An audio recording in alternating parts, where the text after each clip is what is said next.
Hello, happy Wednesday. Welcome to Angular World Tour. This is a collaboration of multiple meetup groups, including Angular Mountain View, Angular SF, Modern Web, and GDG Silicon Valley, who is actually hybrid again this month with another watch party at Hacker Dojo. So welcome to everybody tuning in today. We are thrilled to have you and to bring two excellent talks today. Up first, we have Owen Meekum. He has been building and architecting web applications in the enterprise space for over 20 years. In his current role as Director of Engineering at Carvana, he was responsible for creating and implementing a micro front-end architecture. Owen is an NGConf organizer and teaches workshops on micro front ends. He lives in Utah and enjoys golf, carpentry, and spending time outdoors with his wife and 4 daughters. You are very outnumbered. You can catch him on Twitter at Owen Meekum. That's OwenMecham. He will be giving us a talk today on enterprise, micro front ends, and module federation. Up next after that is Martine Dowden, an award-winning CTO, UX, UI designer and developer, international speaker, and author.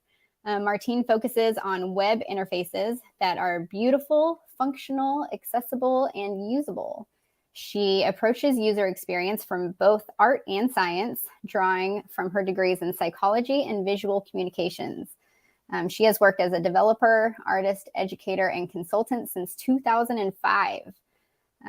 Currently, she is the CTO at Andromeda Galactic Solutions, where she continues to learn, work on, and share her passion for front-end development. She is also working on her next book, Tiny CSS Projects. You are a very busy woman.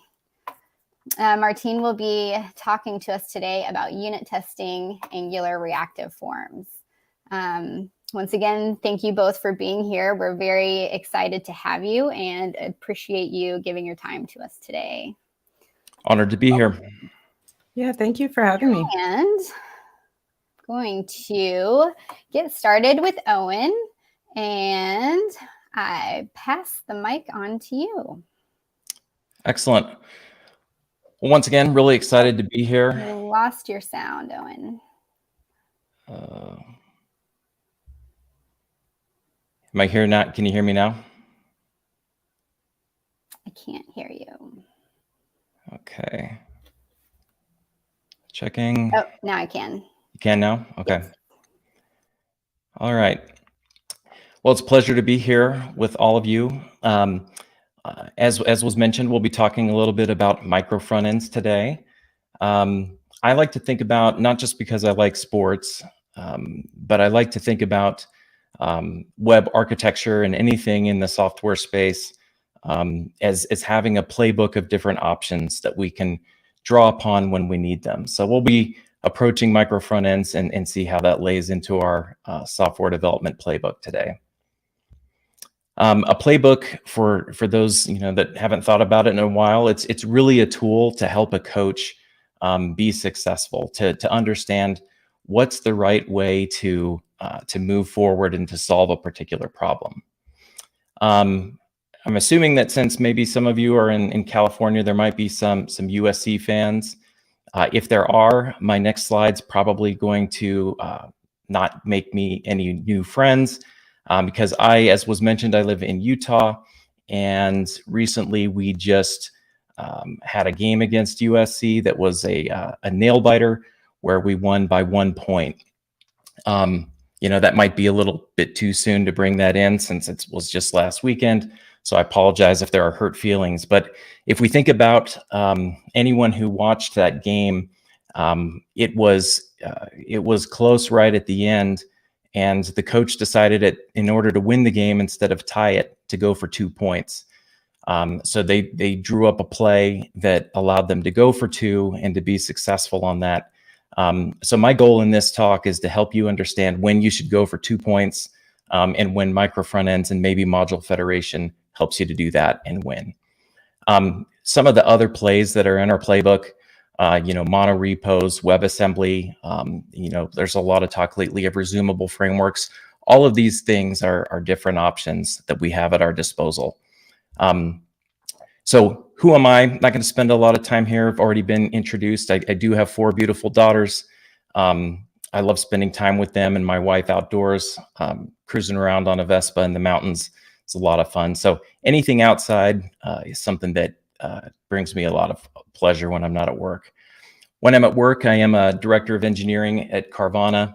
I also spend time in the JavaScript community, organizing conferences and helping out any way I can there. So hope we can connect, on LinkedIn or Twitter, and I'll publish that out at the end here. So let's think about, from an enterprise, what are some of the use cases? What are some of the reasons we would want to look at pulling in that micro front end play into our game? So if we think about it, one of the problems we might be trying to solve is we might have a lot of different functional areas of our application that are owned by lots of different teams. When you get into the enterprise space, you might have 5 or 6 teams, or in our case, you may have over 100 teams that end up working in one way or another on the same project. And as you start trying to coordinate, deployments and testing and building an application, pretty soon, really, really large applications tend to break down. So if we can the goal is to give one team the ability to fully own the product that makes up this section of the box here, which is an application that we've built a while back. So on the left, when a user clicks on that pre-sale audit tab, it's going to load an application that's being served. In this case, this started out as a web component or an Angular element. A quick note: a lot of people think that when you say micro front end, that means that you're using web components, and that's not the case. Web components is one way to create a micro front end architecture, but not the only way. So this is one problem you might be trying to solve, is giving teams individual control over different parts of your app.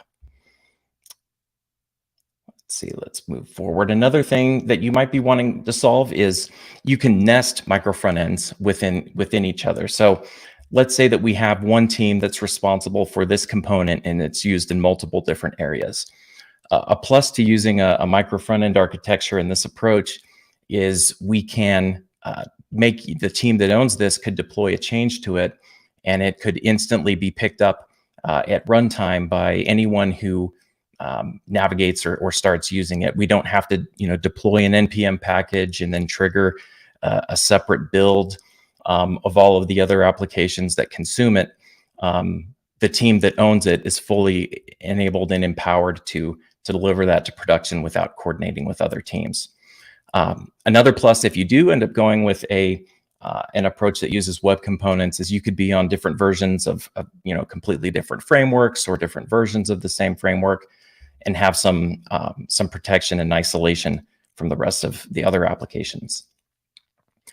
Another problem that you might be trying to solve is, let's say that you have multiple applications that your product manager decides really should be all combined in one suite. An approach that you could take is to bootstrap the entire application below maybe your search bar, the top fold of your page. Single SPA is something that can be used to take this type of an approach, or you can roll your own.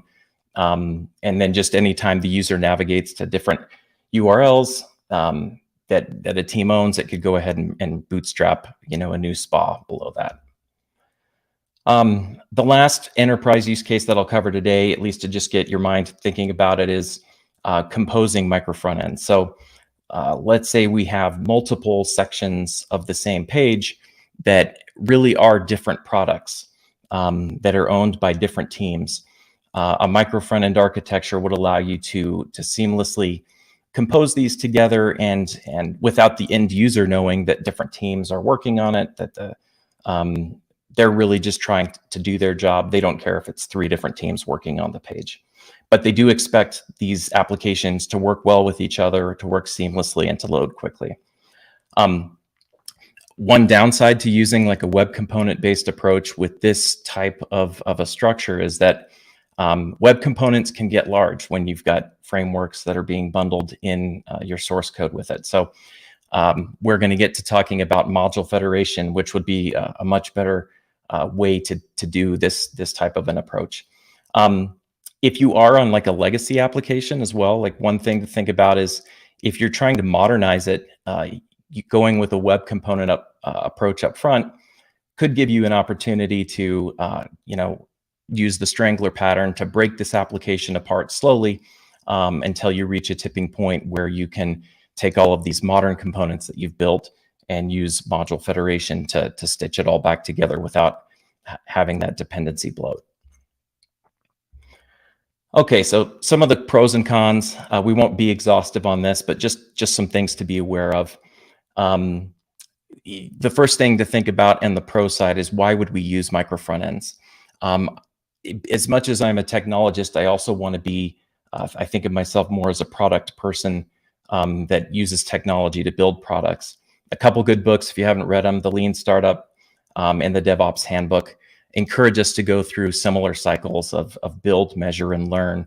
And with that, the reason we do that is so that we can deploy things quickly and determine if what we're actually building is solving the business problem.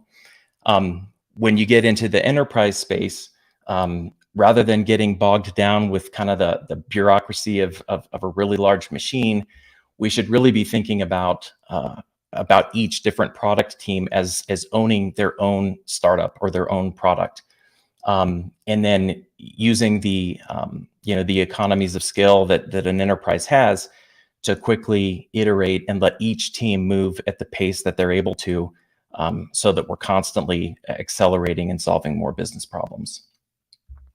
So some of the specifics, you can have fewer lines of code. It's easier to understand if you've got, one product, or one set of source code for the product that you own.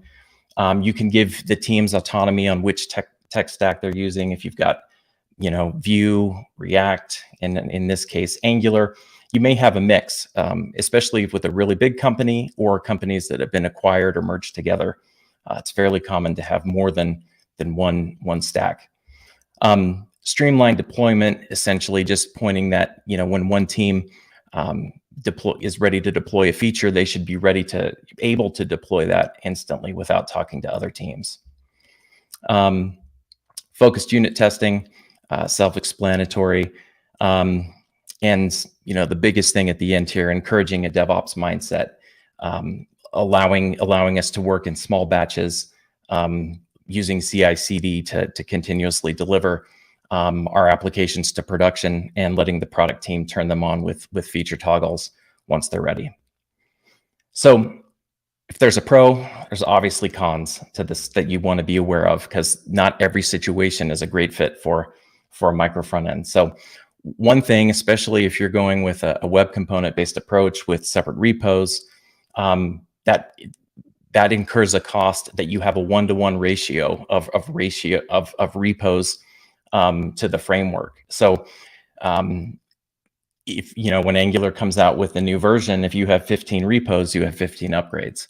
An approach that we'll talk about here in just a quick second is it's fairly common for a product team that, let's say, owns 5 different products to actually use a monorepo to host all of the different domains of products and suite of products that they own, that can be deployed independently, but keeping on the same version of a framework, at least so that we can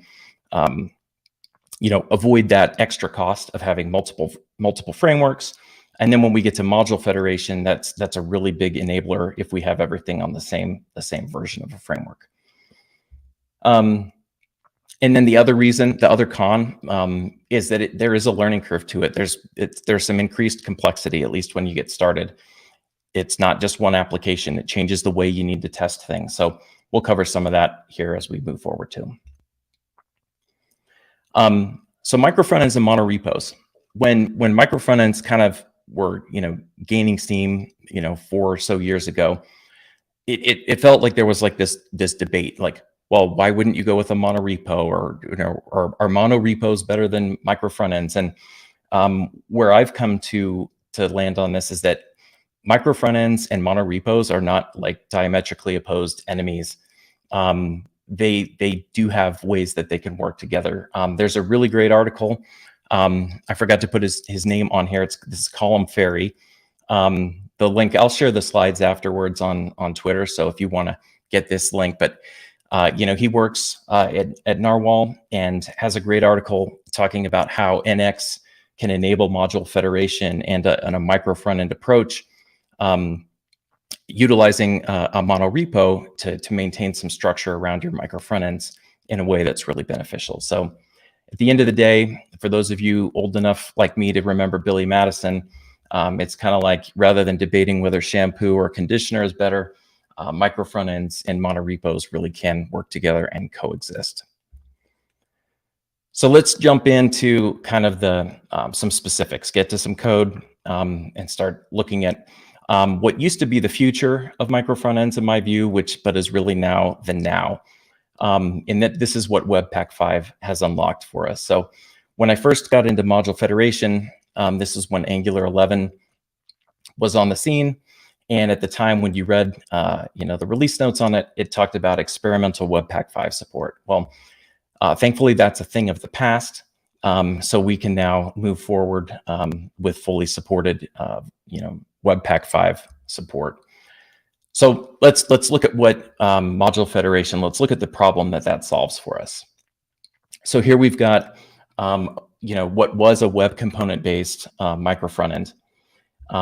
If we look at the shell, or the part of the application that loads first and has a lot of the main responsibilities, when it loads, if you look at the blue boxes there, you've got all of your dependencies. You've got Angular core, common, router, and then the green box is our actual business logic that is driving this shell.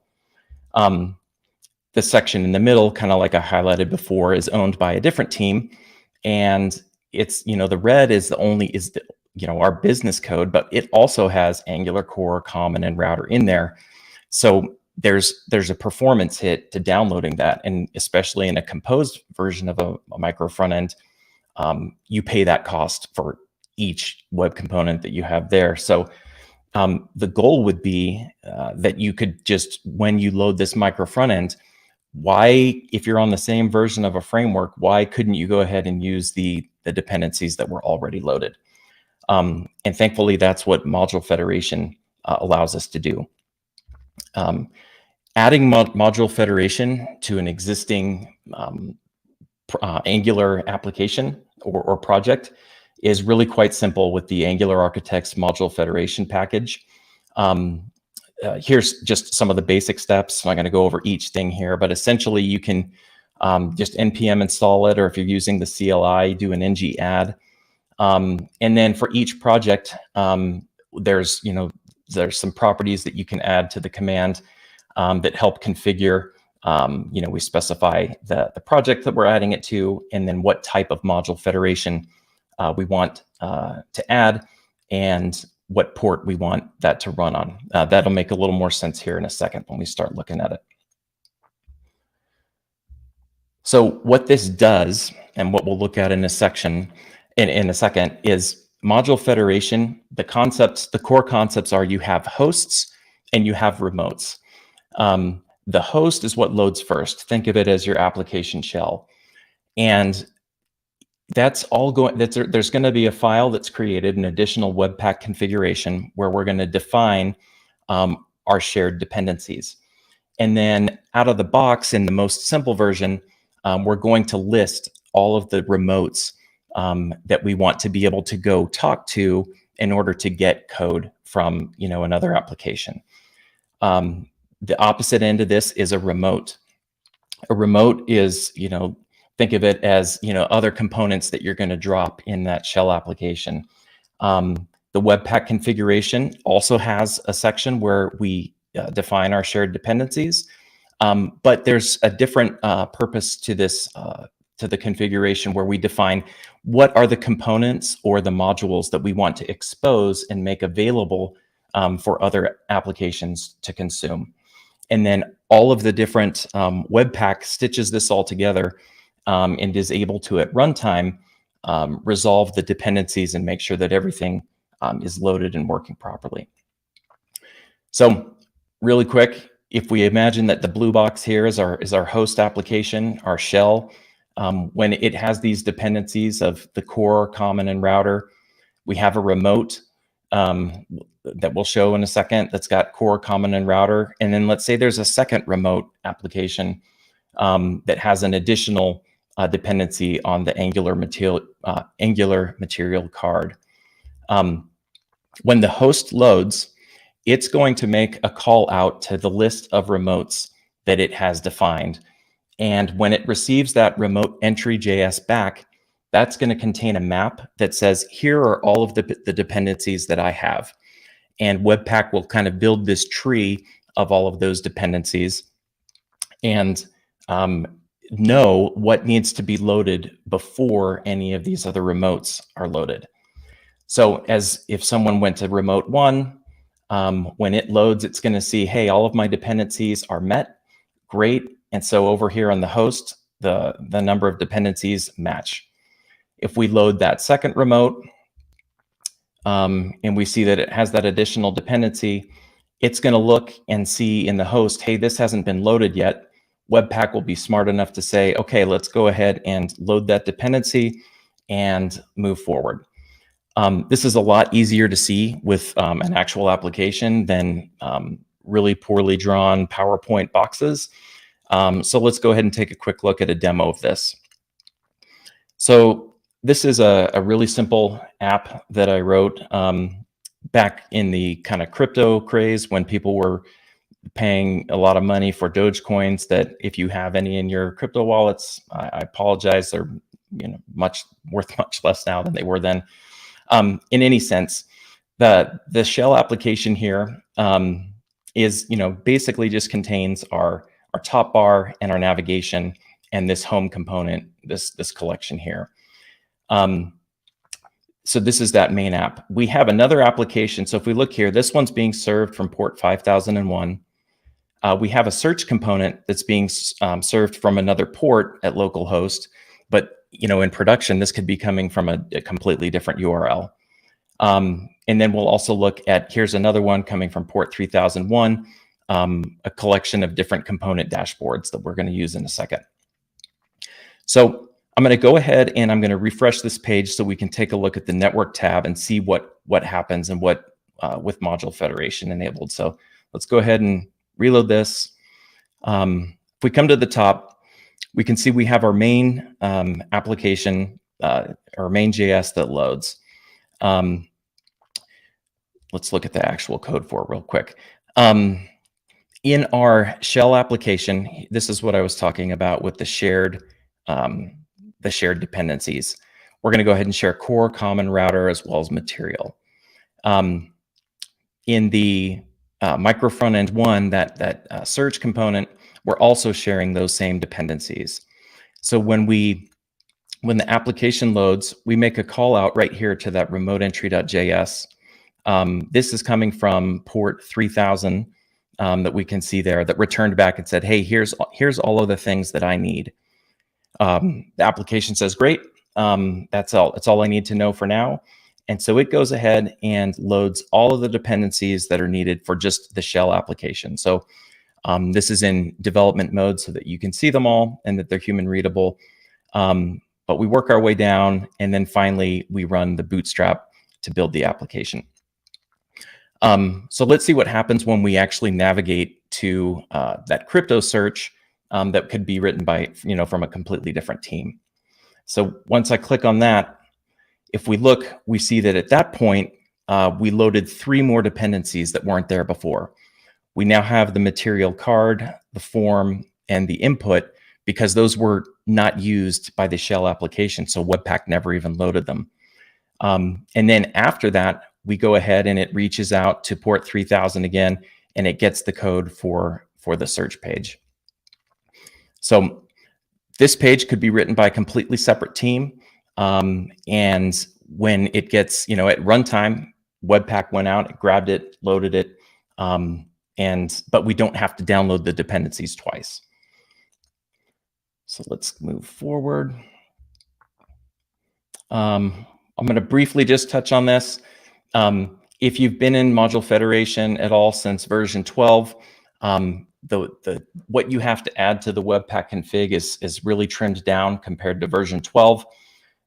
So make sure you pay attention to the changes from it's different in 12, 13, and 14, and will probably change as we continue to move forward. One of those things to look at are, these are some of the default configurations. I'll let you read these in the slides when I share them. But understanding how to share dependencies and how to configure them is really, really important. We'll show that here in a second with another demo. So we're going to take a look at shared code. So another problem with web component-based micro front ends was, or another question that came up frequently was, well, how do I, can I share like my NGRX store, or how do I share any kind of state from one micro front end to another? Authentication is a common one here. So let's go ahead and go back to the home page, and I'll go ahead and refresh this, and we'll take a look at that. We have in the source code here, we have an Angular library called walletlib that is really, really smart. Anytime you refresh the page, you get another $1,000. So it's a really user-friendly service. If we look at the dependencies that got loaded, you can see here we have that walletlib that's loaded one time. We do have it configured as a singleton in our webpack.config on the shared dependencies. So let's go ahead, and that's what's giving us this $1,000 here. So when I load the cryptos module again, and look, I can see I've got that same $1,000 right here in my available balance. I still have only loaded the walletlib once, but if I go ahead and I do make some purchases and have that amount go down, when I go back to the other application, those things are in sync. So shared state using libraries and the mappings that are available are something that you can use with Module Federation. Let's go ahead. We're going to come up on wrapping up here quick. A couple additional things to look into are what type of configuration you want to create when you add Module Federation to an app. Like I've shown a host, I've shown a remote. A dynamic host, the only difference is that instead of having, it will automatically create a JSON file that defines the available remotes for the application and wire things up so that you could load that dynamically. What you could do with that is have an application that reaches out and hits a database and says, okay, what applications should be a part of this application, and could be really, really dynamic. Final demo to kind of close things out is just to show that the loading of the remote entries can happen in a just-in-time fashion. So in this case, from the home page here, we've got a list of 4 different components here. So let's show what happens there. These are all served from the same application. So the first time I click on one of them, if we look here, it hit remote.js to get the list of dependencies. For this app, it's just Angular Core and Angular Common. And then it just loads the source for that one component. And you can see here as we add this dashboard down there. When I click the next one, it's added it to the page. I didn't have to hit remote entry again because Webpack knows where this particular component is being exposed from because it did it one time there. And I can go ahead and add all of the different dashboards to the page. Once they're all there already, if I click it again, we don't add the source again. It's smart enough to know what needs to get built. We'll pass over testing. One thing to consider with Module Federation is, since all of this is being resolved at runtime, you need to shift your testing to the left somehow. And the way that you can do that is by also federating your tests, using the same approach to resolve your source code that you are at runtime with a test build that you can share across your application. So one point in closing is with micro front ends and with Module Federation, obviously make sure that you're choosing the right architecture for your solution. Don't try to have everything fit the same mold.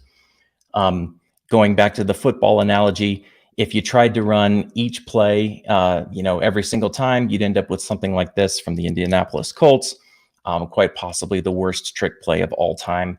My goal is that you can look at what you've maybe learned today and see how you could turn that into a 2-point play for your applications and some of the problems that you're trying to solve. This has been really fast. I appreciate you for watching. You can follow me on Twitter at Owen Meekum. You can also hit me up on LinkedIn there. I've got more of this content available on Pluralsight, and I'll be looking forward to answering some of your questions in the chat afterwards. So thank you so much for listening. Awesome. Thank you so much. That was a really entertaining presentation. I love the football references.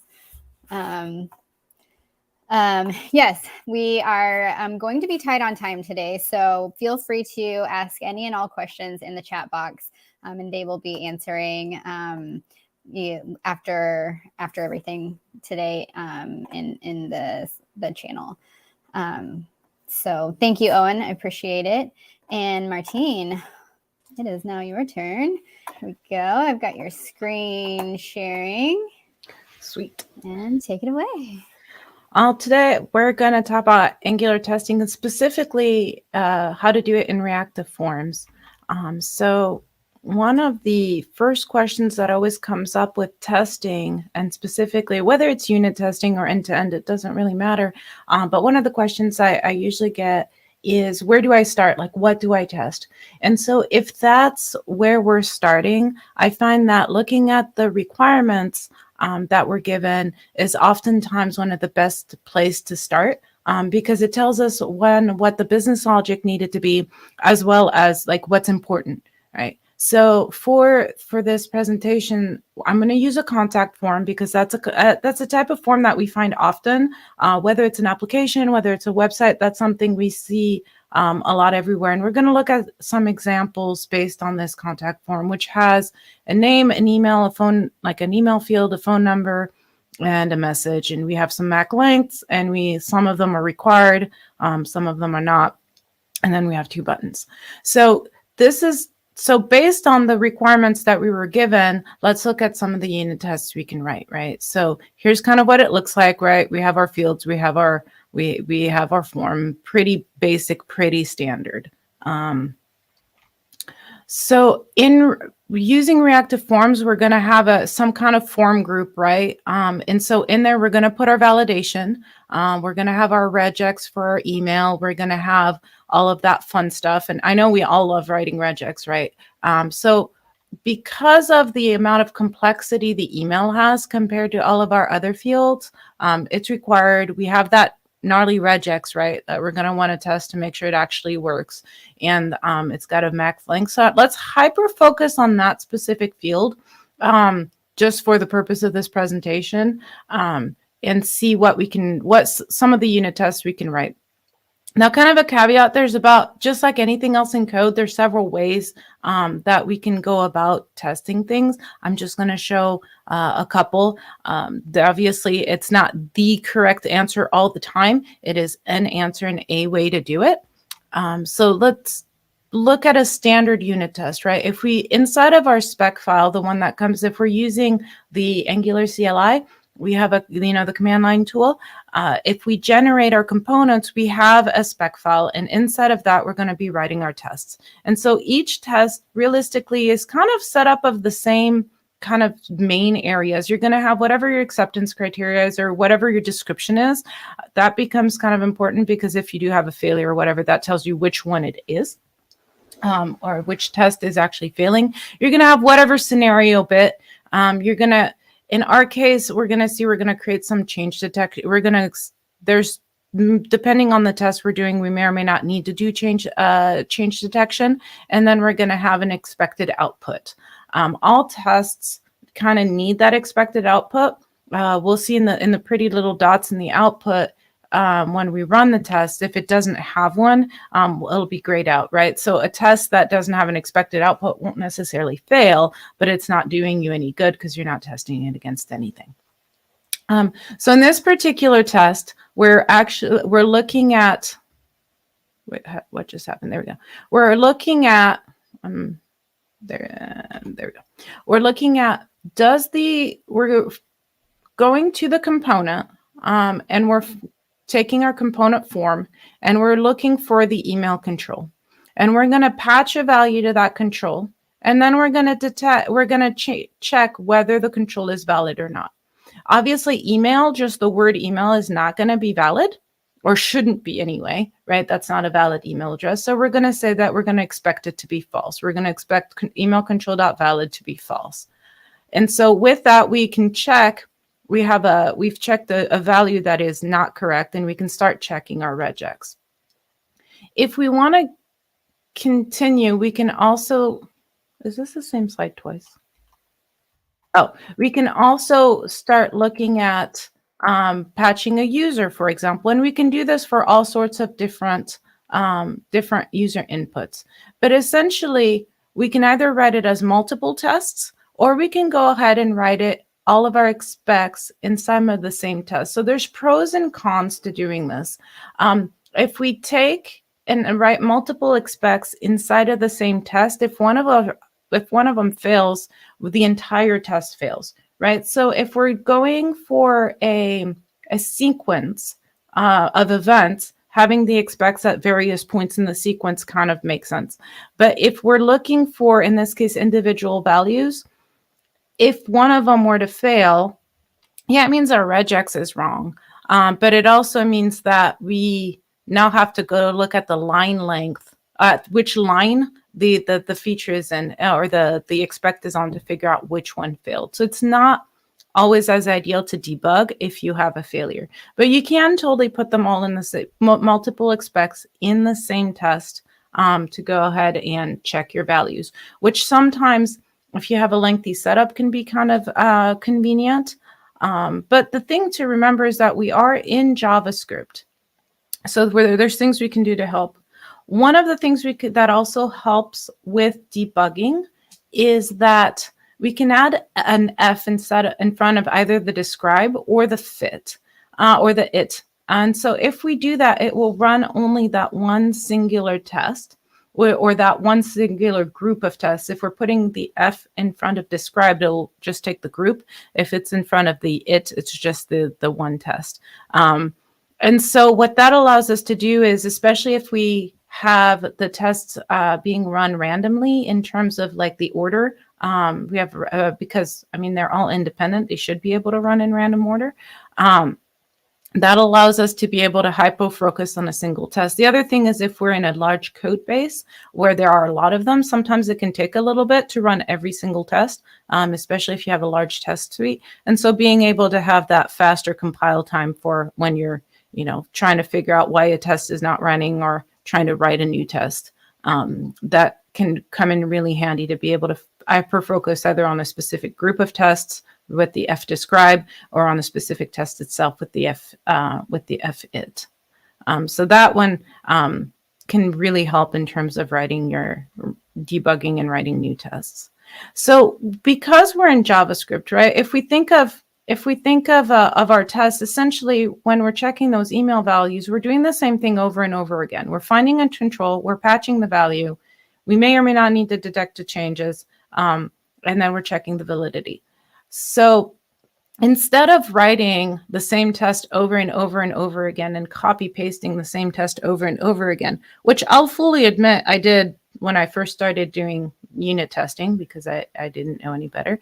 What you can do is you can start writing, you can iterate over a set of values and start looping through the same test. So in our case, if we want to check our regex, if we want to test that email regex expression, we can go ahead and start pathing through everything from null, undefined, valid values, non-valid values, and any value to your heart's content, and loop over the same test.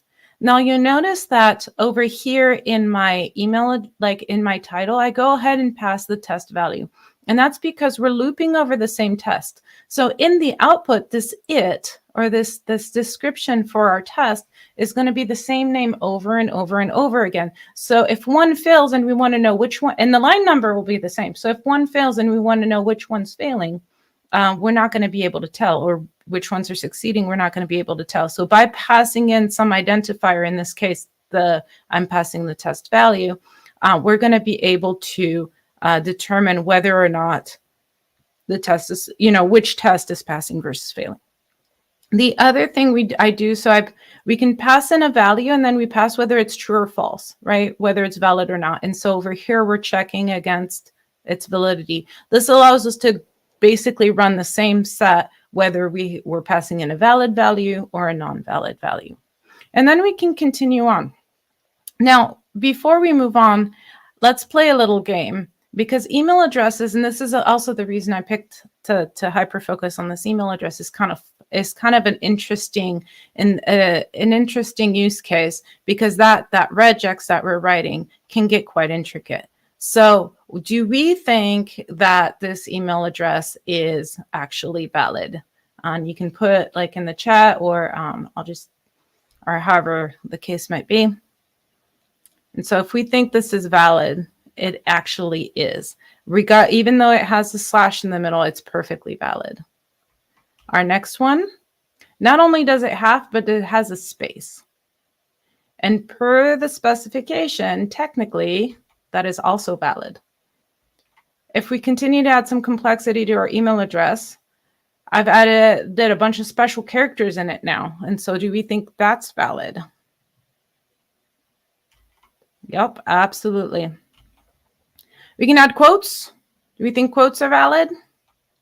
Yep. And now we've got an equal sign to boot. And that's still valid. So the thing with email addresses specifically is that the actual technical specification of what is a valid address is actually quite complex. So that's where, when we're doing our unit tests for forms, really understanding the wide range of potential inputs that can go in is going to be very important. And so depending on what that is, that can actually get quite interesting to try to generate that kind of just mock data to be able to pass it through, whether you're testing a field or any other component, really.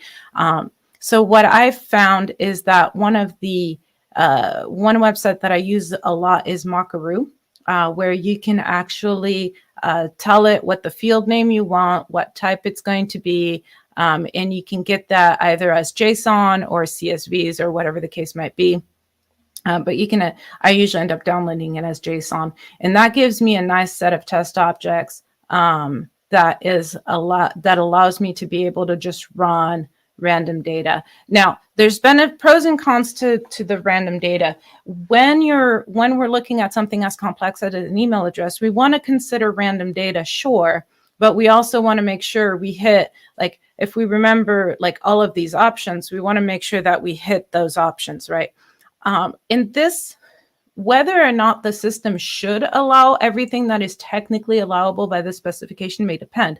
If you're creating an account and your system is not going to be able to accommodate for, I don't know, having a quote in the middle of an email address, okay, then you probably want to make sure your regex doesn't allow for that. But on the flip side, we also need to understand that maybe there is a system out there, since it's technically legal, that does have that, and so that user would not be able to create an account with that email address. So the end all be all with that is that the type of data that we put in is actually quite difficult to come up with, because we have to think of all of our scenarios. The other thing with Angular is that even though most of us are writing it in TypeScript at this point, it's still JavaScript. And so we still have the concept of null versus undefined versus empty string all being falsy, and the truthy and falsy concepts, which are you can bank on in your test. For example, if you want to just check that there's that there's a value present, but you don't necessarily care what the value is, you can, instead of being to be a specific value, you can do expect my value to be falsy or to be truthy. Those concepts do exist in the testing suite, which is really convenient, again, for just checking, does a value exist that is actually a truthy value. And that's where things like zeros can become quite interesting if they're valid, but you're looking at them being, zero being a valid value, then you've got truthy and falsiness issues. But so the thing is, when we're thinking about when we have tests that can get repeated over and over and over again, make an array and then loop instead of copy paste. You'll thank yourself later for if you ever need to edit the test. Now, we'll notice I have this detect changes. At this point, since we're just doing a patch value, it's technically not needed in this test. However, if we're doing anything that involves changing something on the UI, where maybe if we were to create an extra test to check, okay, if I have an invalid value, a error message appears underneath my input, where we would be looking for that input value, then we would have to go ahead and detect and changes to make sure the UI refresh. Because as much as in Angular, zones take care of that for us and does the change detection for us, that does not exist in our unit tests. So in this use case, since we're just patching the value, we technically don't need it. The control would still show as invalid. But if we're going to start doing changes in the UI itself and what is being displayed, then it would definitely be needed. So let's recap. We talked about a number of things pretty fast. When you don't know where to start with your requirements. And if you don't have requirements, which I forgot to mention earlier, but if you don't have requirements, but you do have a QA team, they are a very, very good resource about telling you these are places that are a good place to test for things, because more often than not, they know where the common bugs are, right? They know which bug reports they have to write on the regular. So they might be able to tell you, hey, when we're dealing with forms, this is often a source of issues. That would be a good place to write a unit test against. Your test must have an except. They can have more than one. If you want to chain them in the same test, that's perfectly fine. To get two elements inside of our component, we use component dot, and then we can use any property that is public in our component. We can do fixture detect changes if we need to trigger on change detection in the UI. And we can definitely use loops to reduce the number of times we have to, write the same test, especially when we're dealing with tests, with forms, which end up having a whole lot of values are valid versus not valid. The code that I showed is available on GitHub. This repository actually has a number of extra tests in there as well, simply because I have several different lengths of this talk. And so it has the tests for the longer talk in there as well. So you'll see some of that.